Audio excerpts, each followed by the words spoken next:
So I really enjoy touring these smaller towns, and I'm glad you come along with me to check them out. Today we're going to obviously check out Melba, Idaho, and by the end of this video I'm going to tell you what it's going to cost you to get a house here. So stick around. Hey everybody, Dave Edwards, Treasure Valley Dave here. You're a great real estate agent by your side when it comes time to buy a home, sell a home, or relocate to the Treasure Valley. And within the Treasure Valley, maybe you're going to be considering Melba. Why not? It's a quiet little town. You're not going to see it making headline news, and I'm pretty sure that is just fine with the local folks here. They're very laid back, they take life easy, and I think that's just the way they like it. So let me just throw this out there. Melba isn't for everybody, but if you'd like to know more about it, hey, please give me a call. Be glad to talk with you about it and tell you what it is and what it isn't, and give you some information on what houses are like around here. So let's get into it. So this is probably the first place you're going to see when you come into town, the gas station, because you might need some gas. That's kind of nice. And there's the pizza joint, Extreme Pizza. We're going to come back to that in a little bit, but just wanted you to know about where it's at. And then here we are coming back up to Main Street. A lot of great places to eat there. There's Bucks, world famous Bucks. We'll see that again here in a second. I'm not sure what this building is, but I don't think they're in business any longer. But these two places, I couldn't tell which one smelled better because they were both, oh my gosh, the food just smelled so good. And look, everybody's driving. We got everything parked in front except for a horse. Maybe that's parked out back. I'm not quite sure. But definitely a small town feel here. Nobody gets all worked up. I don't see no daggum parking meters. Caldwell. And there's Bucks again. World famous. So here's an example of just some of the existing homes that they have in town. Notice that everybody has a flag. There's a post office and there's the huge old museum. Fortunately, they weren't open today. Otherwise, I would have gone on in. And then coming back up the street, just some more local businesses. So, I mean, it's a small town, but they do have some stuff going on. And there's the old theater. And right behind the old theater is the patio of the Extreme Pizza that we were talking about. That's where they host the farmer's market every week. So that's very handy. Go to the farmer's market, get some pizza. Life's good, right? And across the street is City Hall. Look how tiny that is. I bet your city's got one that's twice that big or more. And there's the ball area for the school. This is like all the schools in one campus. And I mean, it's very, very attractive. Big. I guess they're probably counting on some more kids showing up someday. And churches. Oh my gosh, does this town have churches or what? So there was one. Here's an example of some more regular existing houses.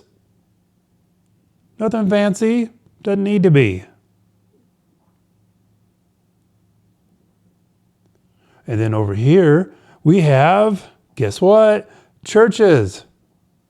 Another church, another church.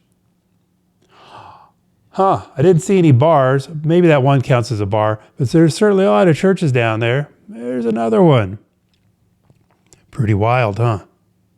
And here's some more examples of existing homes here in town. Hey, speaking of that, so there's currently 2 homes active on the market, 2 homes pending, and there have been 5 that have sold in the last 6 months. This here's the newer area. It's like a infill subdivision, and these are some of those 2 that are actually on the market right now. These are going for about $400,000, and those that sold within the last 6 months, they had a median price of $330,000 or $322,000. So definitely things are a little bit cheaper down here. So these are the in-town homes, the regular homes on regular lots.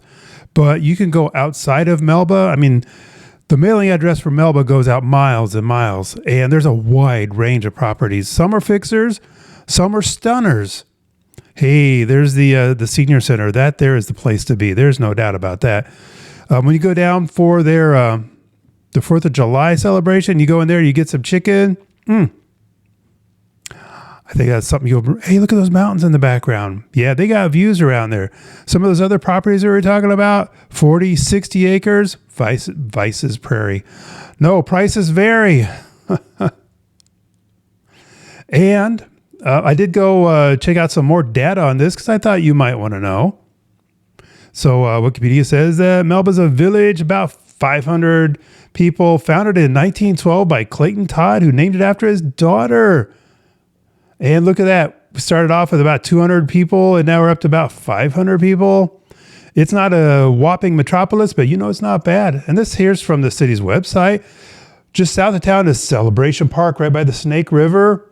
And then they have the Snake River cleanup days, the old-timey 4th of July, Melba Valley Senior Center. We looked at that, and they have so much going on there. And the farmer's market. Remember, that's going to be over the patio section of Extreme Pizza. So that's Melba. Nice little piece of America, am I right? Great community spirit, great places to eat. That's important. I'm telling you, that's for sure.